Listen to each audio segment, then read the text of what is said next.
Welcome back to Blacklit Memory. Tonight, we're heading deep into the unnerving silence of Appalachia with three of the most terrifying true stories about people living alone and the things that came looking for them. These stories come from those who stayed behind in isolated cabins, a recently divorced man, a woman who inherited her father's home, and someone just house-sitting for a few quiet nights. They all thought they were alone. They were wrong. These are real experiences, chilling encounters in one of the most remote and unsettling regions in America. A place where help is far, the woods are deeper than they look, and if you hear footsteps on your porch, it's probably already too late.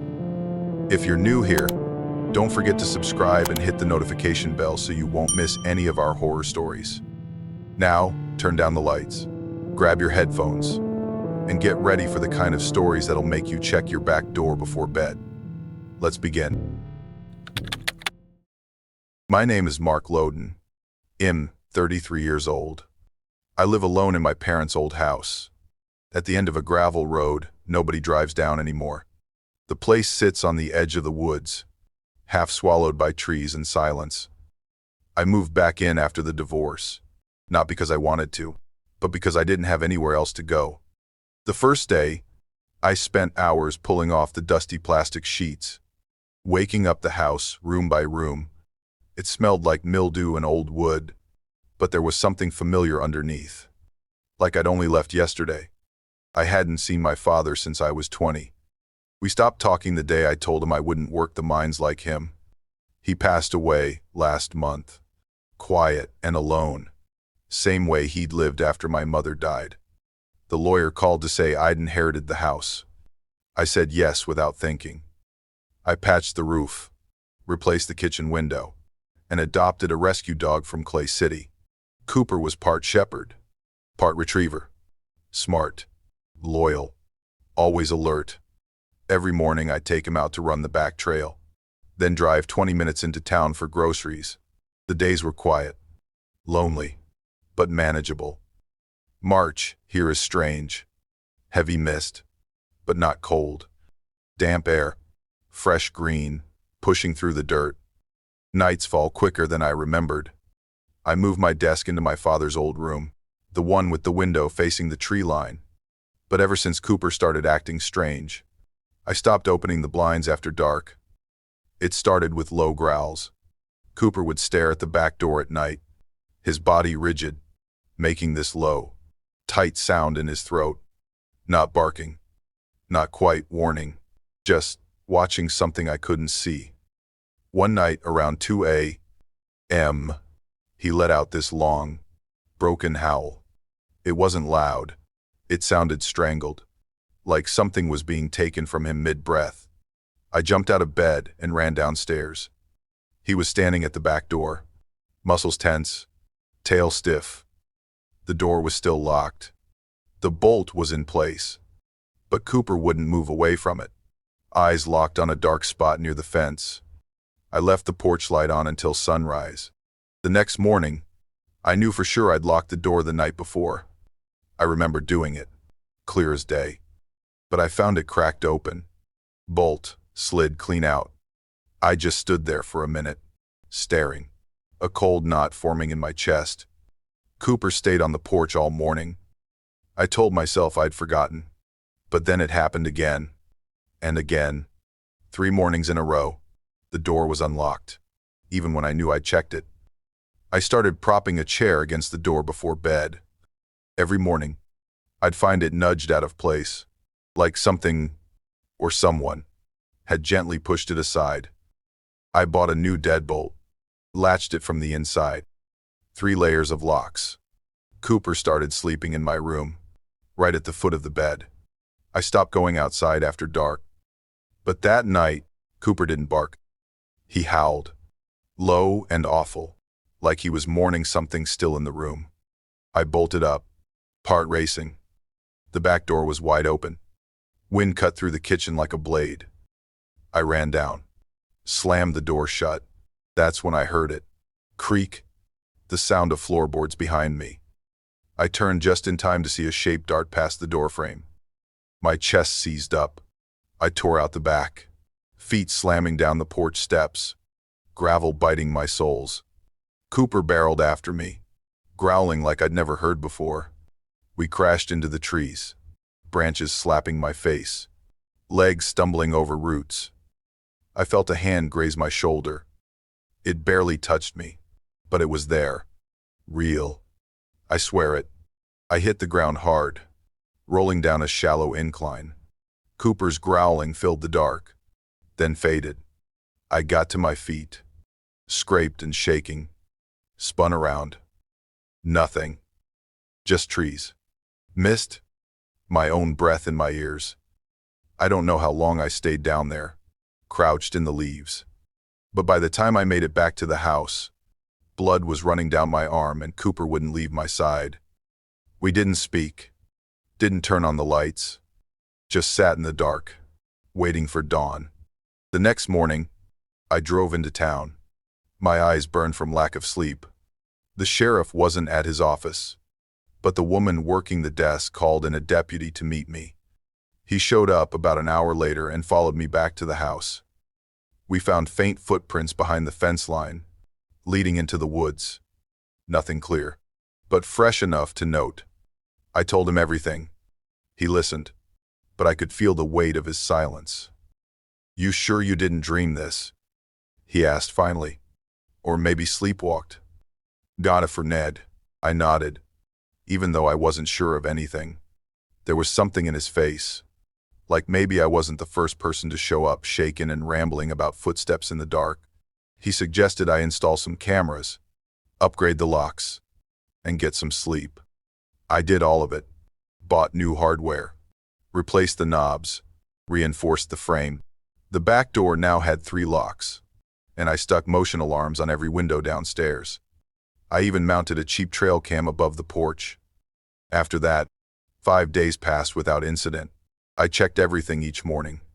The footage showed nothing. No movement. No sound. No signs of anyone or anything creeping close. I started to wonder if I'd just overreacted. Maybe it had been an animal.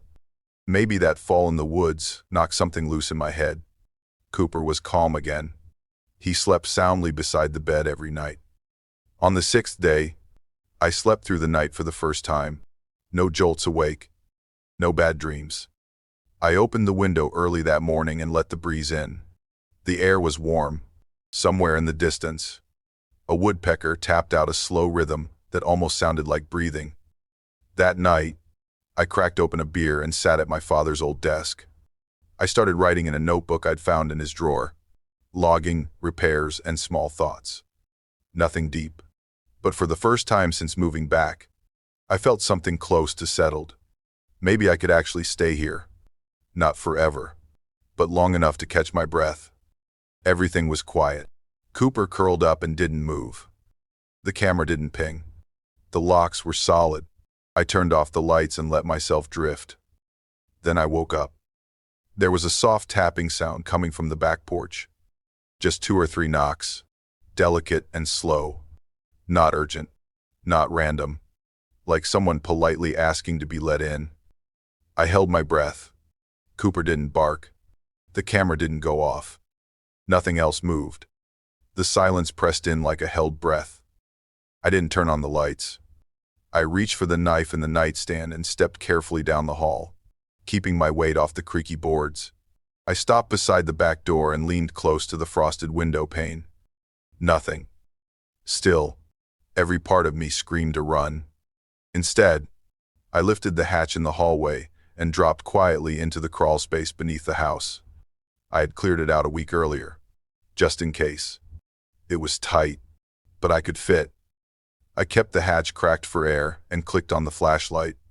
Low beam. No sound. No movement. Then footsteps above me. Slow. Measured. They stopped directly overhead. Scraping. A gentle dragging noise across the floorboards. I held my breath. The light in my hand flickered once, then steadied. That's when I saw the eyes. Someone was crouched at the ventilation slat, peering in. Their eyes caught the light and flashed pale white. No words. No warning. They began to crawl in. Fast. Aggressive. I scrambled back, kicking over a bin. They grabbed my ankle and pulled hard. My knife slipped from my grip. The flashlight clattered against the wall and went dark. I twisted and slammed my elbow into their chin. Heard bone hit bone. They growled, low and animal-like. I leaned down and bit their arm, hard enough to draw blood. They yanked back. I kicked again, harder this time, and tore myself free. I crawled toward the far end, gasping, and burst through the back access hatch into the yard. I didn't stop. I ran straight into the trees. Branches whipped at my face. My legs ached with every step. Somewhere behind me, I thought I heard movement, but I didn't look back. I kept running until the cold air burned my lungs and the woods swallowed all sound. I wedged myself between two fallen trunks, hidden from sight, and stayed there until morning. When the sun broke through the canopy, I dragged myself out to the dirt road. A pickup truck came by, and the driver pulled over when he saw me. I told him I'd been attacked. He took me straight to the station. An hour later, I went back with 2 deputies. We entered the house together. Cooper was lying motionless at the bottom of the stairs. He didn't respond when I called him. He was gone. They searched the woods behind the house. About 2 miles in, they found a weather-beaten tent. Inside were a few torn clothes and a stack of photographs. All of them were shots of my house. Every angle, every window. No one could identify who had been living there. I left the house that same week. Never went back. Now I live in a high-rise apartment in the city. The noise helps. Sirens, traffic, neighbors. I always lock both deadbolts. But sometimes, at exactly 3 a.m., I still hear a soft creak in the hallway, like the back door opening. I never knew why I kept the habit of turning on the radio every night, even though no station had been active within 50 miles for years. Maybe it was because my father used to be a radio technician in the Highlands, and in this cabin, the one he built by hand after retiring from the Army, the very first thing he installed was a tall, rusting antenna. My name is Maria. I was 23 that fall when I came back to this cabin, left to me after my father passed away from a sudden stroke. Inheriting a house deep in the woods sounds romantic to some people, but it wasn't. Not when the roof creaked in the wind, and the trail to town washed out after every storm. That night, the storm came in earlier than forecast. Wind slammed against the tin roof. The windows moaned in their frames. I curled up in the living room and turned on the radio, hoping for any sign of life on the AM band. All I got was static. Long, steady static, like someone scratching their nails across a wooden wall. And then, for a few seconds, buried under the noise, I heard something. A faint whisper, maybe. I couldn't make out the words, just a shape of sound, like breath slipping through a slit. I held still, straining to hear, but it was gone. I walked the cabin slowly, checking the locks. Every window was shut. The front door was still bolted. I knew I was alone up here. The landslide last week had made the access road nearly impassable. No one was supposed to know I'd arrived. I wasn't exactly afraid. Not yet. Just a little unsettled. I remembered something the old neighbor once told me when I was little. Stories about the left-behind shadows in the woods that only moved on nights like this. He warned, if the radio ever says your name during a storm, don't answer. I laughed to myself. I'd always thought he made that up just to stop me from watching late-night TV. Near midnight, the static still hadn't gone away. But once, just once, I heard a whisper in it, Maria, soft and warped, then swallowed by the static again. My heart clenched. I stepped onto the porch and swung the flashlight around. And there they were, muddy footprints on the front steps, wet and fresh. I crouched down. They weren't mine. Bigger, heavier prints, coming from the tree line. stopping at my door.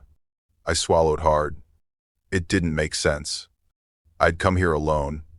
No one from town knew when I planned to arrive.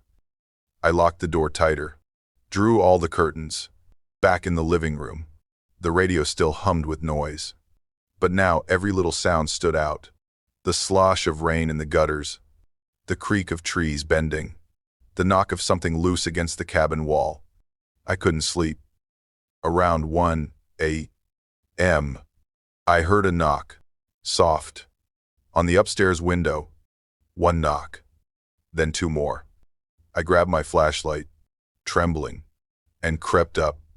No one outside the glass. Just trees swaying, branches like fingers tapping. I started doubting myself. Maybe I was tired. Maybe it was just the wind and the pressure playing tricks on me. Then the lights went out. The whole cabin went black.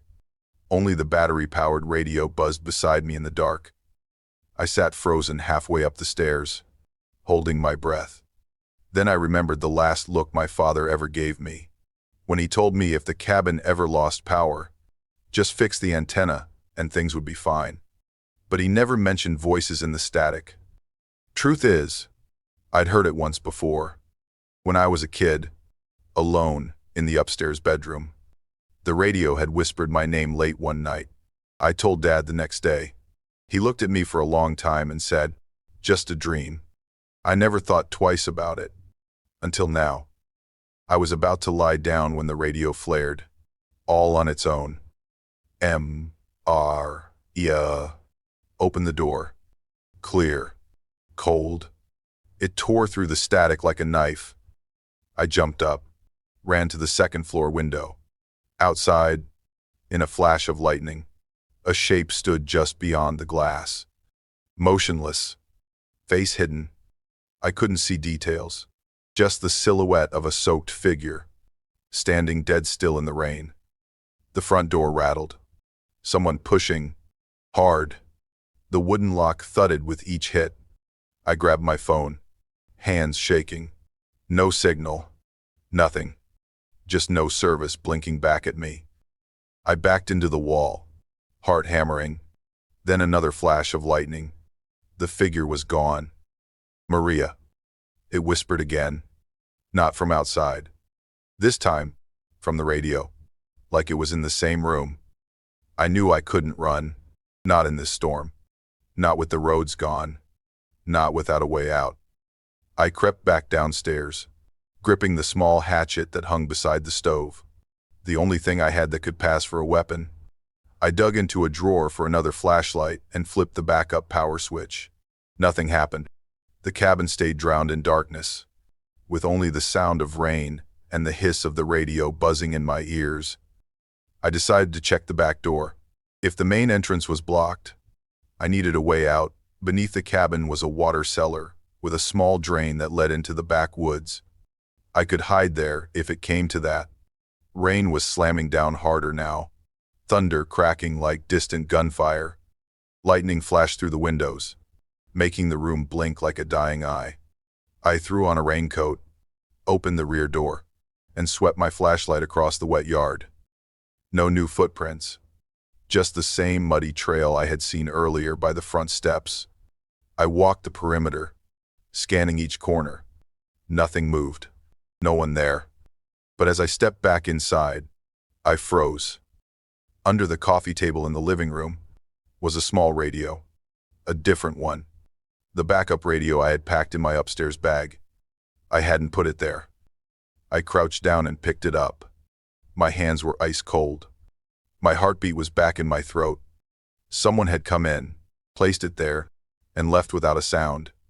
I turned the dial to the AM band. The static crackled, then dropped into silence. A moment later, I picked up a local signal. A man's voice reading the news. Severe storm warnings for the western region. High winds. Remote ranger stations still active. No alerts about suspicious individuals.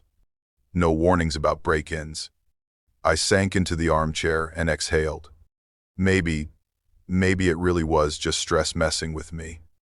I set the radio down beside me, leaned my head back. The wind had quieted slightly. Rain still hammered the roof, but it no longer screamed. I shut my eyes and tried to slow my breathing. Then I heard it. Footsteps upstairs. Soft, uneven, bare feet, moving slow. I opened my eyes. Listened. But the sound was gone as suddenly as it came. I mumbled, trying to convince myself, just the wind. But my grip on the hatchet didn't loosen. I stepped onto the stairs. Each wooden tread flexed under my feet, shivering with the rhythm of the storm. The upstairs hallway was swallowed in shadow, my flashlight cutting narrow strips of visibility ahead. The attic door shuddered lightly, like someone was touching it from the other side. I stood in front of it, took a breath, my hand on the knob. I pushed the door open. He was there. A man, shirtless, wearing nothing but a torn, soaked raincoat. His hair was slicked to his forehead, his face half hidden in the dark. He said nothing, but his arm lifted, like he was about to shove me. I stepped back. The attic door slammed behind me.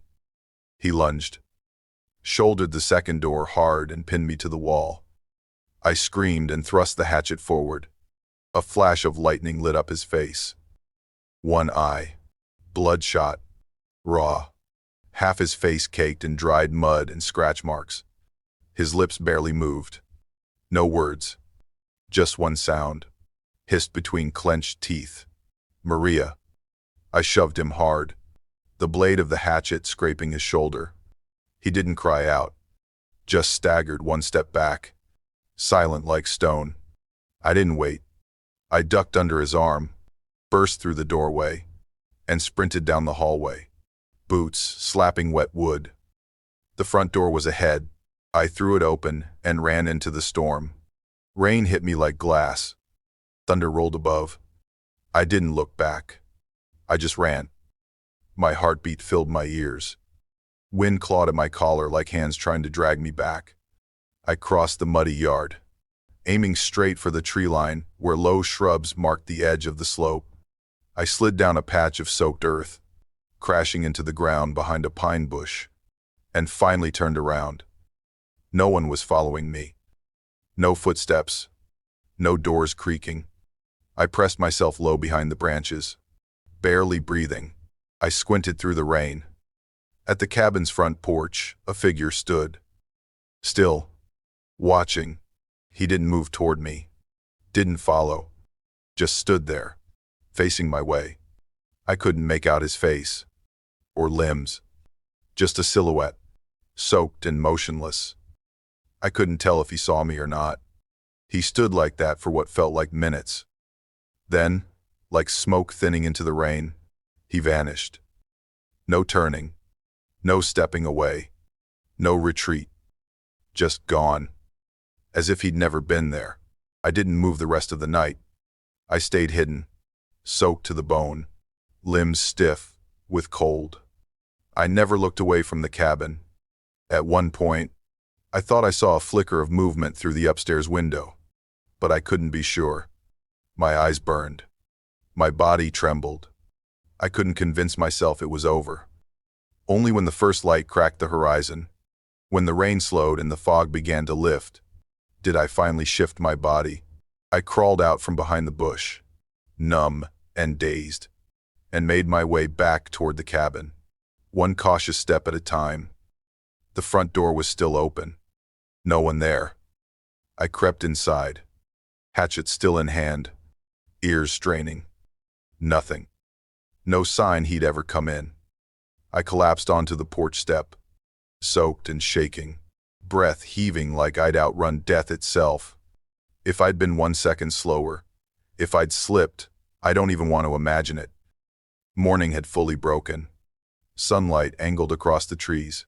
The muddy yard bore a trail of footprints, deep, defined, from the doorway out into the woods. Then they stopped. No return trail. No sign of him leaving any other way. I stepped back inside. The radio was still on. No static. No signal. No voice. Just silence. Long and waiting.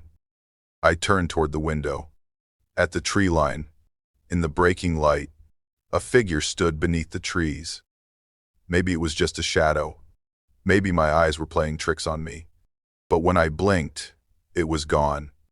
I don't know if I survived last night because of luck or because it wanted me to. But I know one thing. It's still listening. It was the quiet that always got to me first. Not the kind of quiet you get in cities or even the kind in small towns. I mean the Appalachian kind, where it's so still that you can hear your own breath echo off the trees, where even your dog seems to walk softer. My name's Clay Harper. I was 27 that fall, staying alone in our cabin near the edge of the woods in Jackson County, Kentucky. My folks had gone out of town for 4 days, and I'd promised to take care of the place, and of Boone, our old golden retriever who liked to nap with his nose against the back door. The first day was normal. I fixed a loose board on the porch, tossed the ball for Boone, watched some reruns on TV. The kind of uneventful day that makes you feel like maybe nothing bad ever could happen out here. Second day, light rain rolled in, tapping on the roof like fingers. I stayed in and read. Boone snoozed near the sliding glass door, occasionally lifting his head to listen, then drifting back into sleep. Nothing out of place. But that night, night 2, Boone let out a single sharp bark, then a low growl, and then nothing. He just stood there, eyes fixed on the glass, then walked away and curled up on the rug, back turned to the door. It unsettled me more than I admitted at the time. Boone always slept beside the door, like it was his post. That night, he kept glancing toward it but didn't go near. I remember thinking maybe he heard a fox or saw a deer, but he didn't act curious. He acted like he didn't want to know. The next evening, I started getting this feeling. Not fear, exactly. Just something unsettled, like the quiet wasn't quite natural anymore. I found myself checking the lock on the back door twice. I even closed the curtains, which I never did before bed. Around 10, I pulled out a motion-triggered camera I'd bought months ago and never used. Just a cheap little thing with night vision. I strapped it to a post facing the tree line about 50 feet from the house. Boone sat beside me while I worked. He didn't wag his tail. Didn't look curious. He just watched the woods. At 3:17 a.m., my phone buzzed. Motion alert. I opened the app, rubbed my eyes. The grainy footage showed a man, dark jacket, baseball cap pulled low, carrying a shovel and dragging a long, heavy bag behind him. He moved like he knew where he was going, like this wasn't his first time. I stared at the screen, trying to process it. Hunter, maybe. Or someone looking for ginseng roots. Or just some homeless guy passing through. This area occasionally got wanderers, folks who didn't want to be found. I told myself it wasn't worth freaking out over. Still, I saved the clip. If you're hearing this and thinking you should have called someone, believe me, I've had that thought 100 times. But when you grow up in a place like Jackson County, you learn not to call for help every time you see something weird in the woods. Sometimes you just close the curtains and wait for morning. Next morning, Boone came back from the woods with something in his mouth. It was a boot. Old, hiking style, caked in mud and streaked near the sole with something, brownish red. I took it from him. It was torn on one side, the tread worn down, smelled faintly metallic. Boone didn't bark or try to chew it. He just lay down beside it, quiet, almost too quiet. That's when I thought about the video again. I sat on the couch, watched the clip with fresh eyes. The man didn't look around. He didn't hesitate. He moved like he belonged out there. And it was nearly 3:30 in the morning. Still, I kept telling myself, could be nothing. Could be some old hunter with weird habits. You've been watching too many late-night thrillers. Clay. This is Men of Bentona. I wrapped the boot in a plastic bag and left it in the corner by the firewood. Out of sight, but not out of mind. That night, I went to bed uneasy. I left a light on in the hallway and kept my phone on the nightstand. Volume up. Motion alerts on. Boone lay at the foot of the bed, still as a rock. Around 2:50 a.m., he stood up, walked to the door, and just sat, ears perked. At 3:03, my phone buzzed. Motion detected. I tapped the screen and the video loaded slowly, grainy in the low light. It was him. Same man. Same jacket. This time, he moved faster. Still dragging something. Still holding that damn shovel over his shoulder. This time, I didn't just sit there. I got dressed fast. Grabbed my flashlight and coat. Slipped on boots. Boone followed me to the back door, eyes fixed on the tree line. I opened the door slowly. The woods were darker than usual, soaked from the earlier rain. My flashlight flickered once. I gave it a shake. Then we stepped outside. The air was wet and cold. The earth, soft, spongy under my steps. I kept to the left edge of the trail, Boone behind me, silent. We didn't take the main path. Instead, I cut through a trail only folks in my family used. Narrow, mostly overgrown, but it curved around to where the camera had pointed. I killed the light once I got close. Up ahead, maybe 30 yards away, the man was digging. The sound of the shovel slicing through wet dirt echoed faintly. He paused, lifted the bag. We started to open it. I ducked lower behind a thicket and squinted through the branches, trying to see clearly. The end of the bag flopped over, and what I saw looked like a heel. A human heel. Bruised. Pale. Still. I held my breath. My chest locked up. My mind started racing, trying to explain it away, trying to believe it wasn't what it looked like. Maybe it was fake. Maybe it was part of some sick hunting prank. But deep down, I was already picturing the worst. Faces without names. News stories I'd scrolled past and never thought would touch me. And then Boone barked. Sharp. Loud. I jerked so hard I scraped my shoulder on the branch beside me. The man froze. His head turned. Then mine did. To Boone, who stood stiff, tail low, ears pinned back. I barely had time to register the man grabbing his light. A beam cut through the trees. It hit the branches just inches from my face. I panicked. I pushed off the ground, feet slipping on wet leaves. Behind me, I heard him crashing through brush. Fast. I ran. Branches whipped my arms. Mud sucked at my boots. My flashlight died as I stumbled over a root, caught myself, kept going. His footsteps were close now. Too close. The trail back to the cabin felt longer than ever. I broke through the trees near the garden shed, heart pounding. Boone was already ahead of me, barking mad now. I slammed the door shut behind me and threw the lock. My fingers fumbled with the second bolt. I kicked the deadbolt into place just as something slammed against the porch outside. Boone barked nonstop. The door rattled hard. The doorknob twisted. Hard. Again and again. Like someone trying to break the lock by force. The whole frame shook. The hinges groaned. I braced my shoulder against the wood. Could feel the vibration each time he hit it. Then the twisting stopped. A beat passed. And then came slow, deliberate pounding. 1, 2, 3 thuds. Heavy. Measured. I didn't move. Boone had gone dead silent now, ears up, staring at the door like he was trying to see through it. Then, silence. No footsteps retreating. No voice. Just nothing. The sun came up. Finally. I hadn't slept.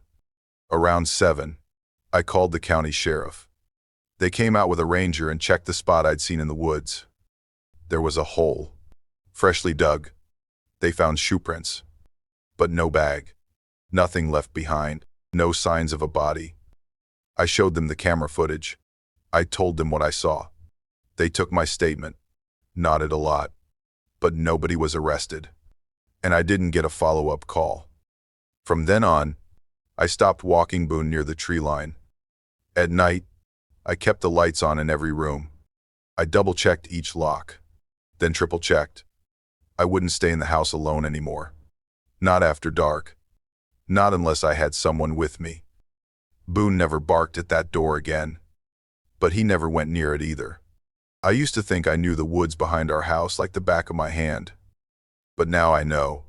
I only knew the parts that stayed lit. And whatever else is out there, I don't go near it anymore.